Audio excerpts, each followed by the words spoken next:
Bem, gente, bom dia. Estamos na nossa série sobre 5 solas da Reforma Protestante, aqueles 5 fundamentos principais em que toda a doutrina, todo o movimento da Reforma Protestante foi inicialmente estabelecido. Já trabalhamos sola Escritura, somente a Escritura é o fundamento, a verdade, o critério de validação de absolutamente tudo o que somos como cristãos, bem como cremos. Solos Christus, encerramos ontem. Cristo, Jesus, é o único capaz de redimir, de salvar o homem. E este pecador salvo agora, redimido, deve viver para o inteiro agrado ou submisso a Cristo Jesus.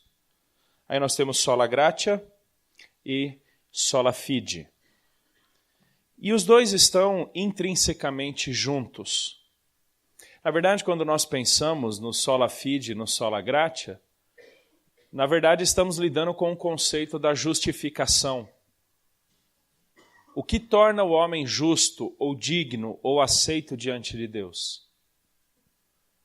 Para sermos mais precisos, deveríamos falar, porque essa foi justamente a expressão usada no contexto da reforma, justificação pela graça por meio da fé. Acabamos ao longo da história encurtando apenas para justificação pela fé, que é o que eu quero trabalhar com vocês hoje, encerrar amanhã e nas próximas capelas, então, sola gratia e soli deo gloria.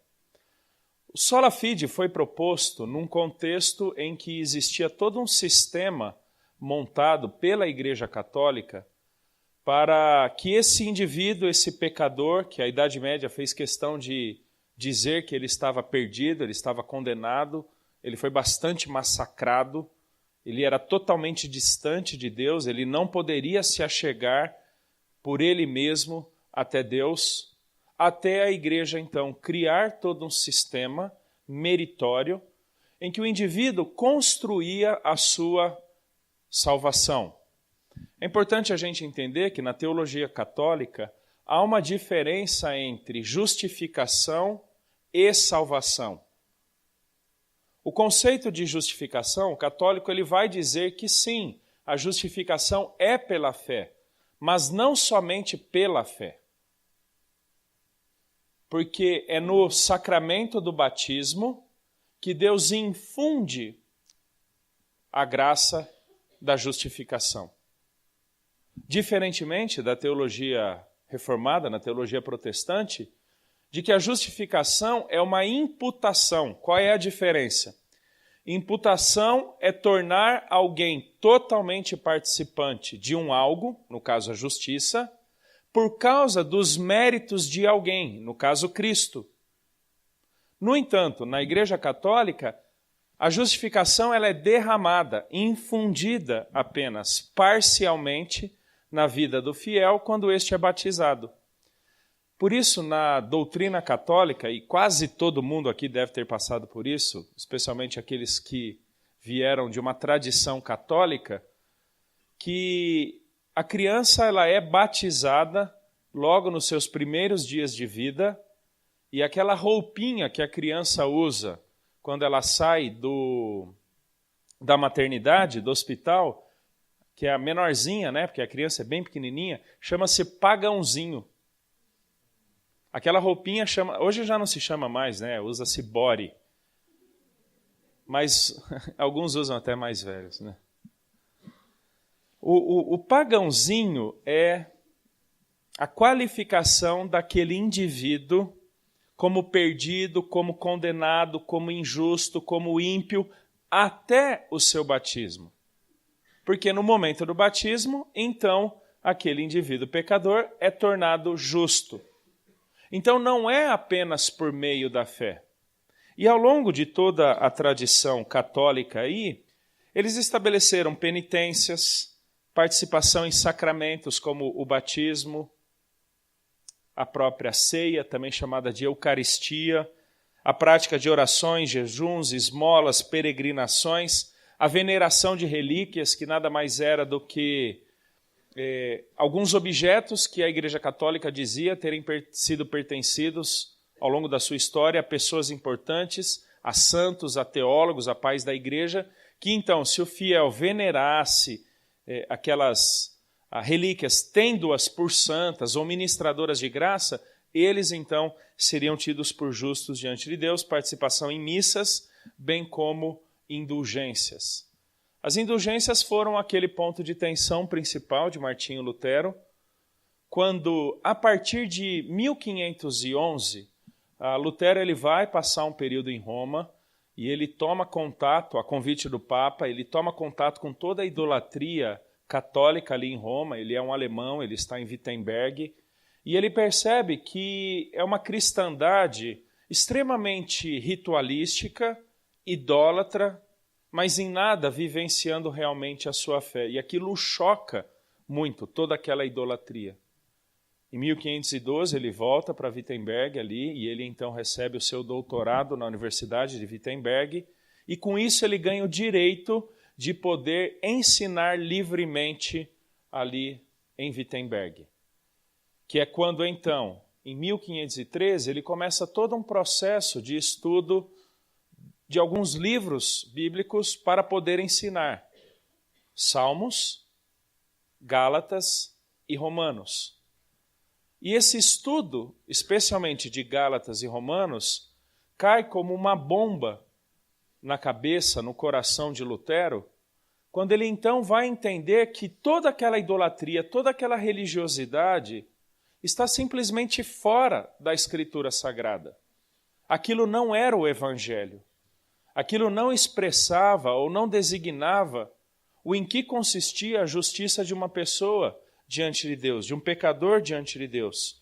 E ele então se depara com Romanos 1, 16 e 17, que é o texto fundamental para a reforma protestante, ou serve como um estopim, pois não me envergonho do Evangelho, porque é o poder de Deus para a salvação de todo o que crê, primeiro do judeu e também do grego, visto que a justiça de Deus se revela no Evangelho de fé em fé. Como está escrito, o justo viverá por fé. Historiadores vão nos dizer que, ao longo da Idade Média, a Igreja Católica, os fiéis, tinham algum apreço, tinham algum interesse pela palavra de Deus. Era quase que um amuleto, mas pessoas tinham algum acesso, pessoas iam para as missas escutarem a palavra de Deus, mas o que elas não conheciam, porque havia caído em descrédito, simplesmente sido abandonado, foi justamente o Evangelho. Então, há uma diferença, pessoal, entre o relato histórico da palavra de Deus e o Evangelho. O relato histórico certamente aponta para o Evangelho, mas as pessoas basicamente acreditavam nas histórias, elas até as conheciam, mas elas as conheciam basicamente por vitrais.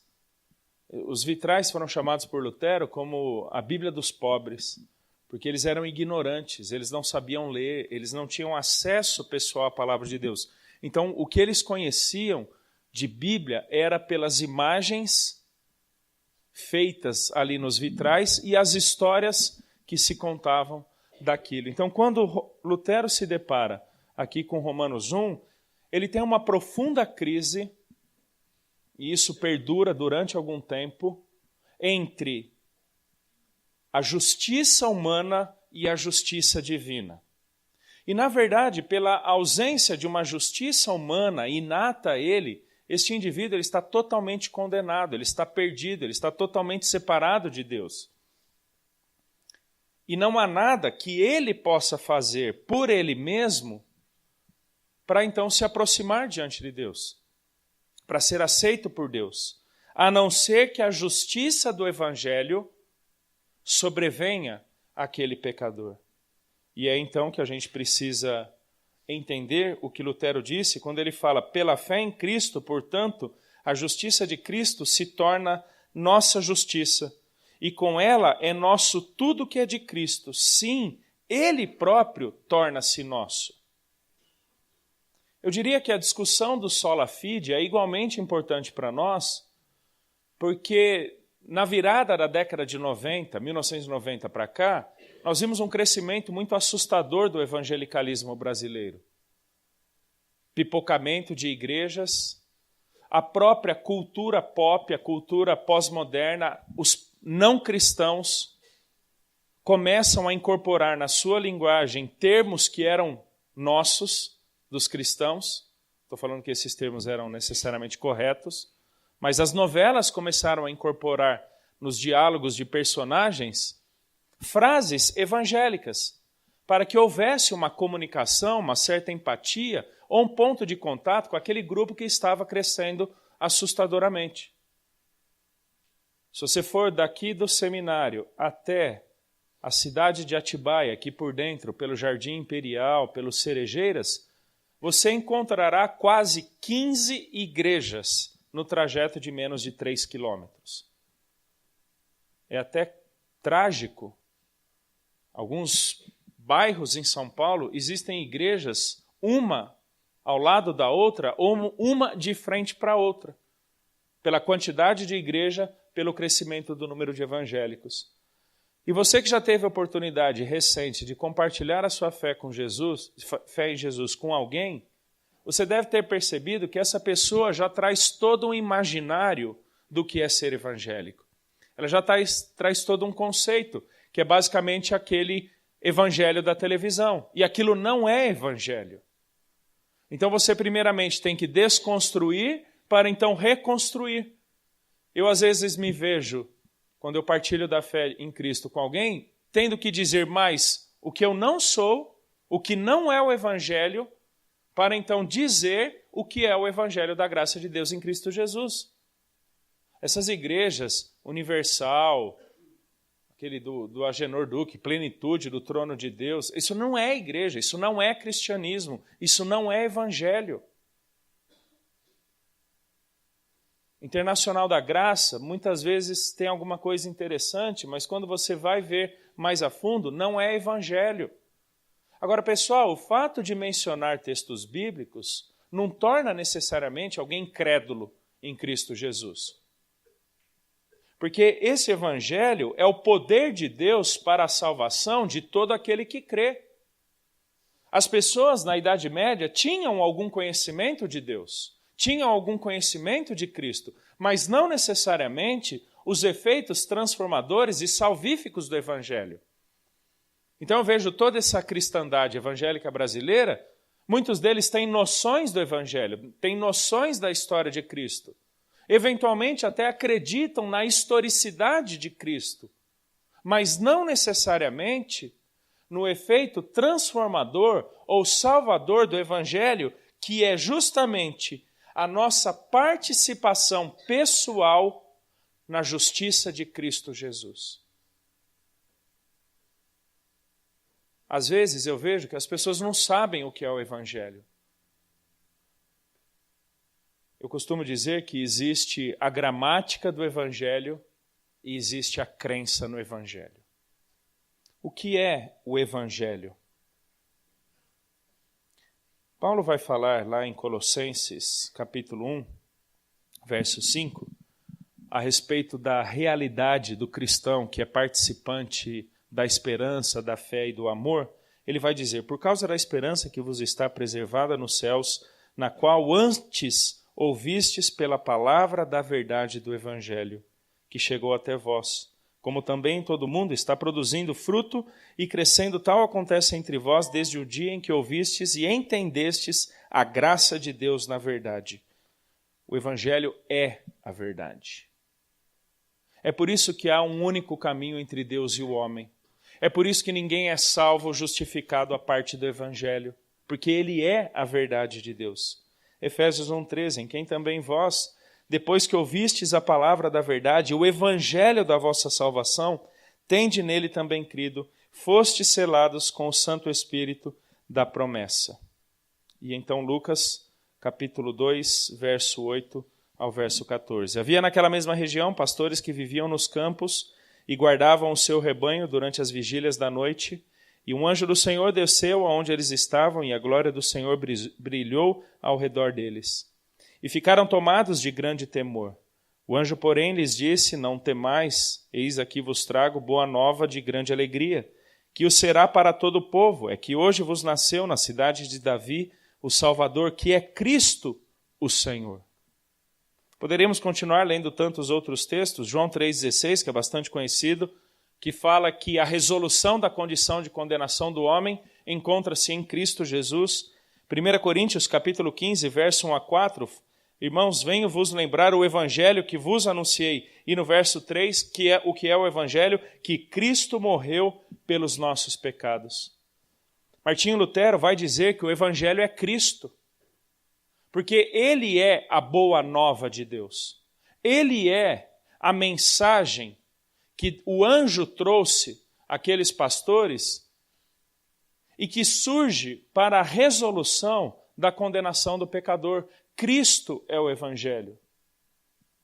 A diferença entre você dizer que o evangelho salva ou o evangelho transforma para Cristo é o evangelho que salva e transforma, há uma distância muito grande. Pessoas podem até acreditar que a palavra de Deus transforma. Pessoas podem até acreditar que são cristãos porque têm atos cristãos, porque um dia entenderam a mensagem do evangelho, mas talvez não tenham ainda entendido e crido pessoalmente na pessoa de Jesus Cristo. A justiça de Deus se mostra no Evangelho.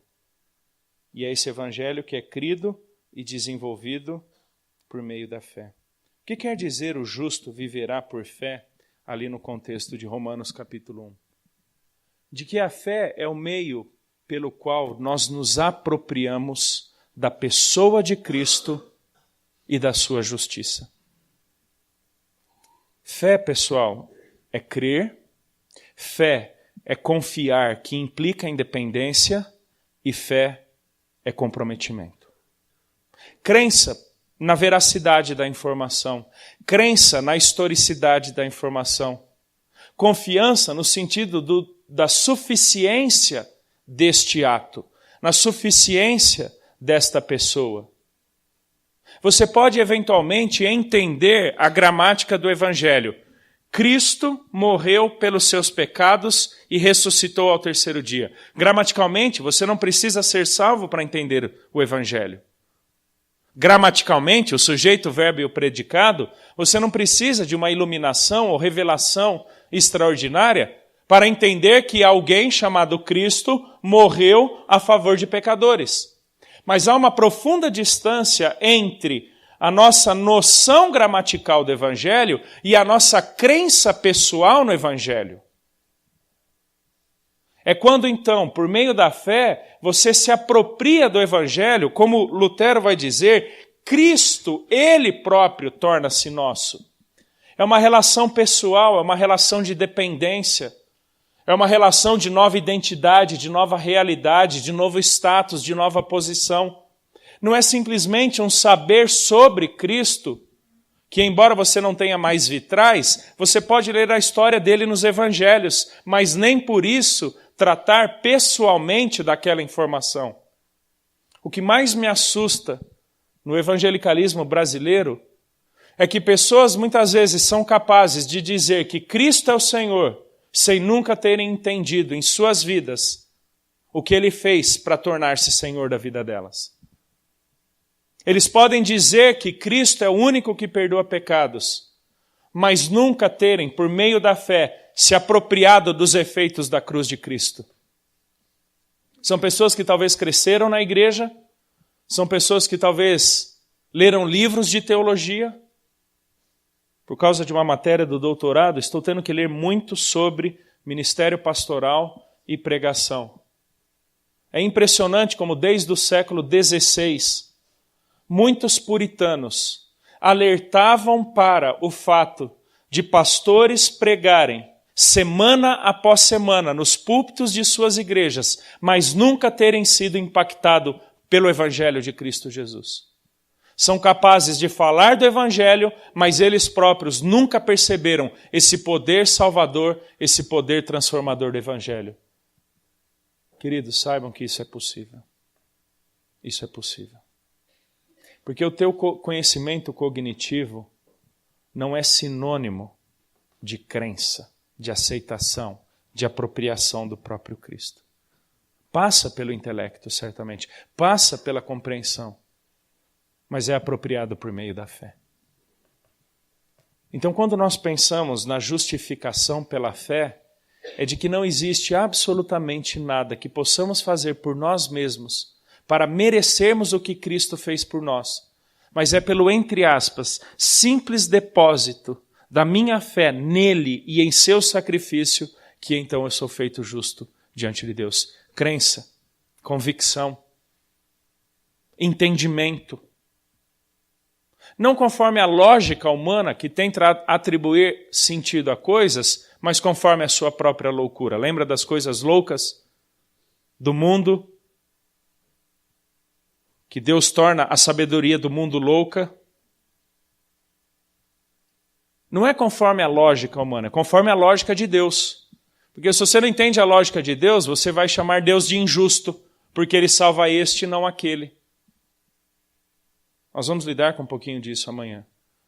A resolução para aquelas questões que muitas vezes pessoas dizem ser insolúveis, mas na verdade elas simplesmente não estudaram para elas, do porquê Deus não salva este ou não salva aquele, do porquê Deus não alcança este ou não alcança aquele. Se você não entende a justiça de Deus em Cristo, você nunca terá respostas para essas questões. Porque não é a tua justiça, não é a minha justiça que está em jogo, mas é a justiça do Evangelho, que é Cristo, a maneira como Ele lida com as coisas e a maneira como Ele estabeleceu os meios pelos quais as coisas são feitas. Crença, como eu falei, confiança. Confiança é você se basear em alguém. A Igreja Católica desenvolveu todo um sistema próprio, meritório. E ela vai dizer que a justificação é efetivada no batismo e a salvação é construída pelas obras. Quando por meio de atos meritórios, isso está ali nas cláusulas do Concílio de Trento, bem como nos cânones sobre a salvação. Isso está no Breve Catecismo Católico, agora de 2005, que você encontra no site do Vaticano. Você constrói a sua salvação. Você tem atos de bondade. Você pode ir como que na ideia de um tijolinho. Lembra que a gente tem essa mentalidade do mandar tijolinhos para o céu para construir nossa morada lá? Isso é católico, pessoal. Não existe absolutamente nada que você possa fazer em vida que envie um tijolinho seu para sua casinha no céu. João 14 diz, eu vou para o Pai e vos preparei morada. E não tem nenhuma nota de rodapé dizendo que ele esperaria os tijolos que enviaríamos para ele. Mas você viu como a gente carrega essa ideia? Sim ou não? A gente carrega esse negócio de tijolinhos no céu. E pessoas divulgam isso até em EBF, escola bíblica, trazer a Bíblia, mandar um tijolinho para o céu, trazer um visitante, decorar versículo. Pessoal, esqueça tudo isso, tá bom? Não tudo isso, as práticas, mas a crença de que elas constroem tua salvação. Ok? Continua praticando isso na demonstração da tua confiança em Cristo, não para se tornar mais merecedor dele. Nós somos justificados pela graça por meio da fé em Cristo Jesus. Os méritos são dele. Quem disse na cruz está consumado foi ele. Ele não disse, agora eu aguardo você para então finalizar algo. Não. Tudo que deveria e poderia ser feito, ele o fez na cruz. E agora nós nos apropriamos por meio da fé. Amanhã eu desenvolvo um pouco mais o que é esse torna-se nossa justiça, ou ele próprio torna-se nosso. Eu posso disponibilizar esse material para vocês, tem muito mais coisa histórica aí no intervalo, que depois, caso alguém se interesse, eu disponibilizo. Tá bom? Vamos orar, vamos agradecer a Deus, porque ele usou Martinho Lutero, usou aqueles homens lá para romper com uma tradição e então nos devolver o Evangelho. Deus, obrigado, porque Cristo morto e ressurreto é a esperança da glória. Obrigado porque em nós não há absolutamente nada que possa ser feito. até porque pecadores são incapazes de agradar ao Senhor, mas obrigado porque Cristo fez tudo. Obrigado porque Ele disse está consumado. Obrigado porque agora nele podemos expressar a nossa fé. Podemos ter nossa justiça refeita nele, estabelecida nele, e então nos relacionarmos pessoalmente contigo. Deus, tire toda e qualquer mentalidade meritória.